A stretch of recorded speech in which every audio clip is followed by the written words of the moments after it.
I stood outside the grand stained glass doors of Le Bistrot Lumière, smoothing down the lapels of my tailored blazer. My name is Vivienne, and if there is one thing you should know about me, it is that I possess an exceptional memory for debts, both financial and emotional. Before I step into the storm that changed everything, I want to take a quick moment to pause. Wherever you are listening to this from today, drop your city or country in the comments below. I love seeing where in the world our community is watching from. And if you enjoy stories where arrogant people finally get exactly what they deserve, hit that subscribe button, give this video a thumbs up, and turn on the bell notification so you never miss a single moment of total payback. Tonight was supposed to be a family celebration for my younger sister, Evelyn. Evelyn had always been the golden child, the master manipulator who managed to coast through life on quiet lies and sweet-faced innocence while painting me as the cold, bitter outcast. Beside her stood her husband, Richard, a man whose ego was only rivaled by the emptiness of his bank account, and their two thoroughly spoiled teenage sons. And then there was my father, Gerald. Ever since my mother passed away 6 years ago, my father had treated Evelyn as his sacred responsibility and me as an unpaid servant. When my 9-year-old son, Leo, was diagnosed with a severe autoimmune condition last year, the burden of his ongoing treatments fell entirely on my shoulders. I worked 80 hours a week running my own logistical firm just to keep up with the medical bills, rent, and specialized care Leo required. My family knew this. They knew every single cent I earned went straight into keeping my little boy healthy. Yet, when Evelyn called to announce she was celebrating a major business milestone, a milestone funded largely by a startup loan she had guilted our father into giving her, my father insisted that Leo and I show up. "Family shows support, Vivienne," he had barked over the phone. "Don't be selfish for once in your life." I had hesitated, but Leo had looked up at me with those big, hopeful eyes, asking if he could see his cousins. So, I agreed. When we arrived, the private dining room was bathed in golden light, glowing with crystal chandeliers and crisp white linen. Evelyn and Richard were already seated, sipping vintage champagne, while their sons tapped away on expensive tablets. My father sat at the head of the long oak table, looking proud. We sat down, and the waiter brought out the menus. Leo, fascinated by the fancy decor, politely asked if he could have the roasted chicken. Before I could answer, Evelyn let out a light, tinkling laugh that chilled me to the bone. She signaled the waiter over, ordering 2 prime $120 dry-aged ribeye steaks with truffle butter for her boys, along with the most expensive seafood platter for herself and Richard. Then, she turned her eyes toward Leo. With a sugary, pitying smile, she reached into her designer handbag and pulled out a stale, pre-packaged grocery store dinner roll wrapped in plastic. She slid it across the white tablecloth, letting it land right next to my son's empty plate. "We didn't get anything for your son," my sister said, giving him bread while her kids enjoyed $120 steaks and dessert. "You know how tight things are, Vivienne.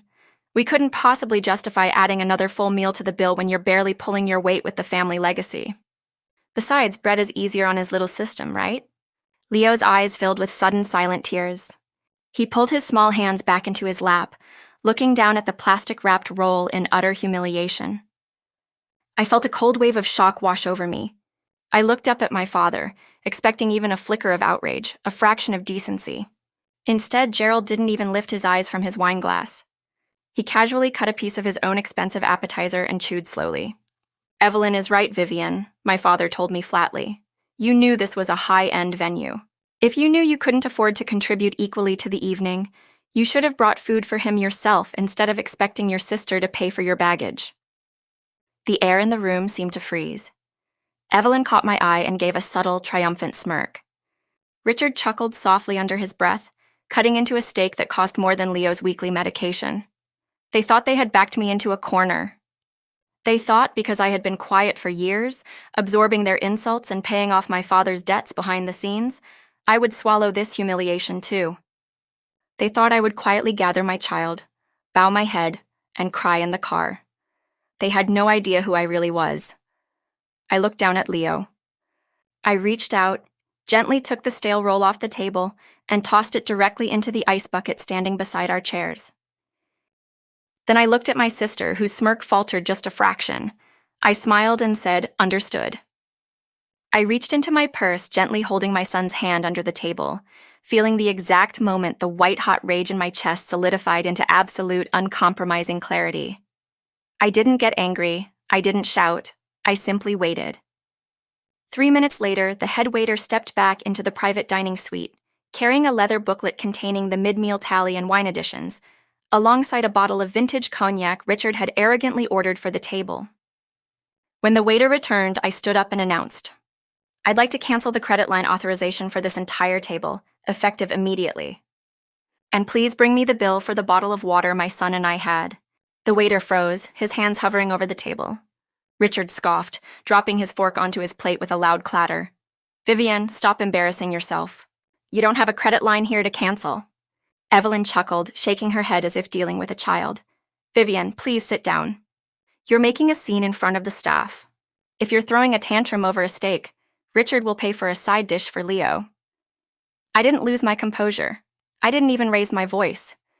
Instead, I pulled a sleek obsidian black corporate card from my wallet and handed it directly to the head waiter, whose eyes widened the moment he read the silver embossing on the front. "My name is Vivienne Vance Sterling," I said smoothly, looking the waiter in the eye. "I am the primary benefactor and majority shareholder of the Sterling Hospitality Group, which, as you know, owns this establishment, along with the commercial building my sister's company leases, and the private wealth management firm that holds my father's pension." The color drained from my father's face so fast he looked like he had seen a ghost. "What are you talking about?" Richard spat, though his voice wavered slightly. "Your father runs the family holdings." "My father used to run the family holdings," I corrected softly, turning my gaze to Gerald.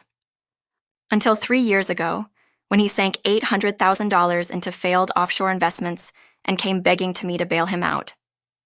I bought out his debt, took ownership of the family trust, and allowed him to maintain the illusion of control on one condition: that our family treated each other with respect. I kept quiet out of love for my mother's memory. But tonight, you showed me exactly what that love was worth." Evelyn's mouth opened and closed like a fish out of water. "Vivienne, you're lying. Father, tell her she's lying." Gerald couldn't answer. His hand trembled so violently that red wine sloshed over the rim of his glass, staining the pristine white tablecloth. He knew.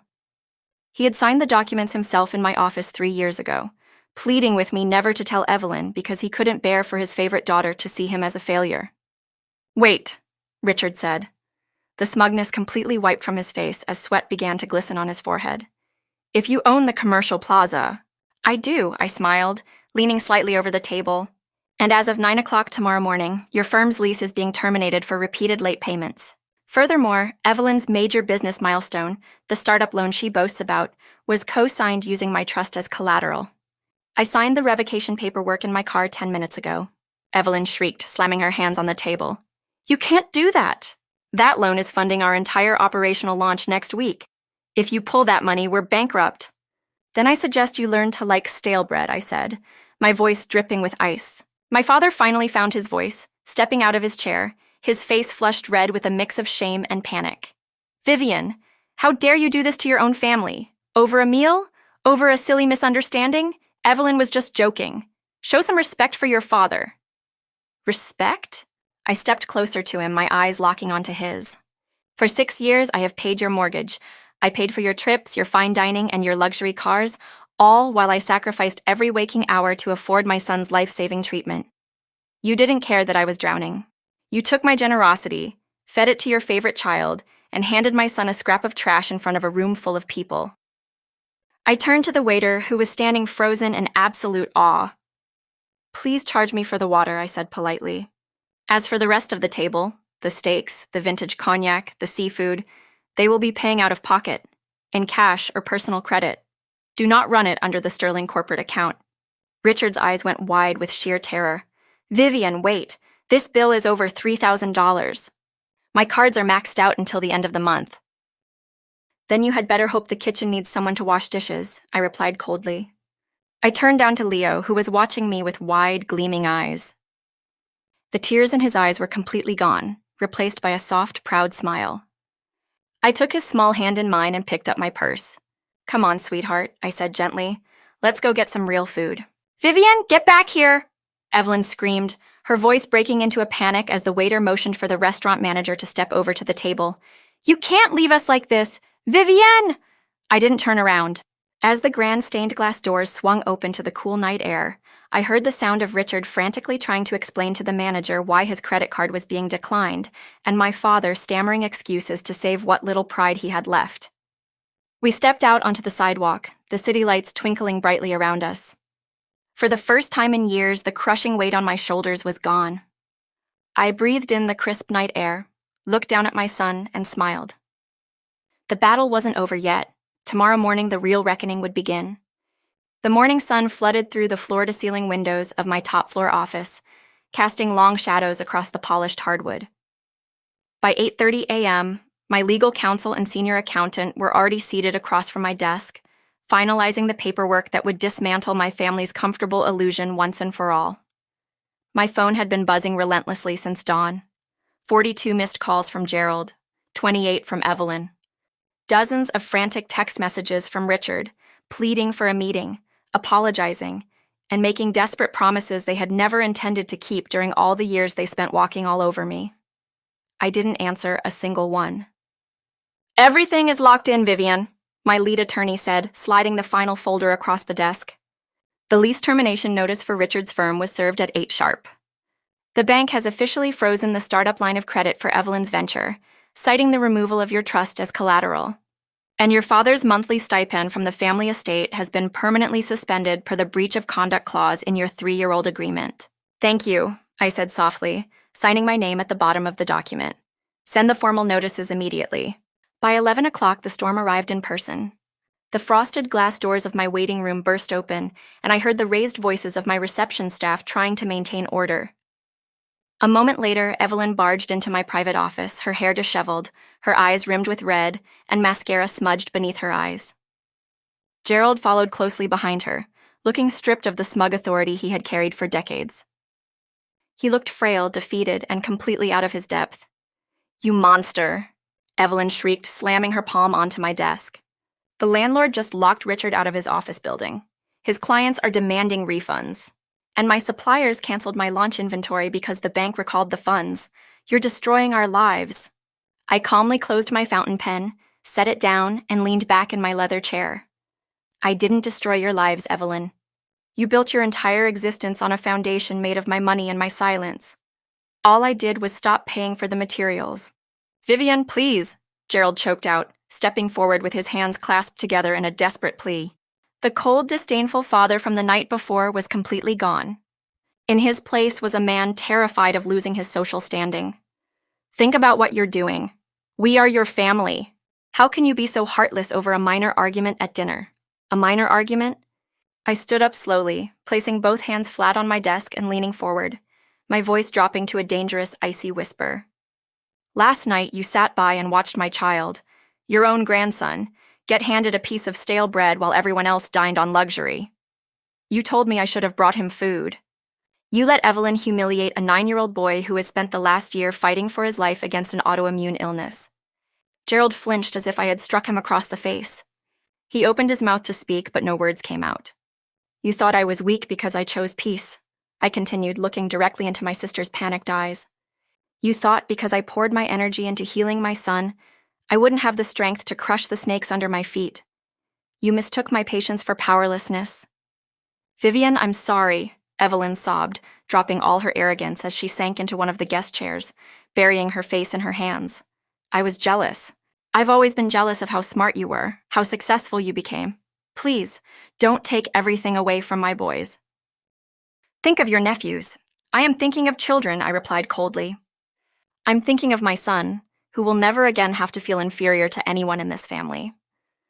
Richard's business will have to sell its assets to clear its debts. Your startup is finished. And father, you will be moving out of the estate by the end of the month. I am putting the house on the market, and every single cent from the sale will go directly into a medical trust fund for Leo." "Where am I supposed to live?" Gerald whispered, his voice trembling violently. "You have a small pension," I said without a shred of pity. "You can afford a modest 1-bedroom apartment. You'll survive, just as Leo and I survived when you left us to carry the financial weight of his treatments alone." I pressed the button on my intercom. "Security, please escort my visitors out of the building." 2 tall guards stepped into the office seconds later. Evelyn was weeping hysterically as her arms were gently guided toward the exit, while Gerald walked out with his head bowed low, incapable of meeting my eyes ever again. When the heavy doors clicked shut, absolute silence returned to the room. I walked over to the grand window and looked out at the city skyline. My phone chimed with a gentle notification. It was a video message from Leo. I tapped the screen and watched as he sat at our kitchen table, holding up a freshly baked pancake covered in chocolate syrup, laughing happily as he wished me a great day at work. A soft, genuine smile spread across my face. I locked my phone, adjusted my jacket, and picked up my pen. The debt had been paid in full, the slate was clean, and my son and I were finally completely free.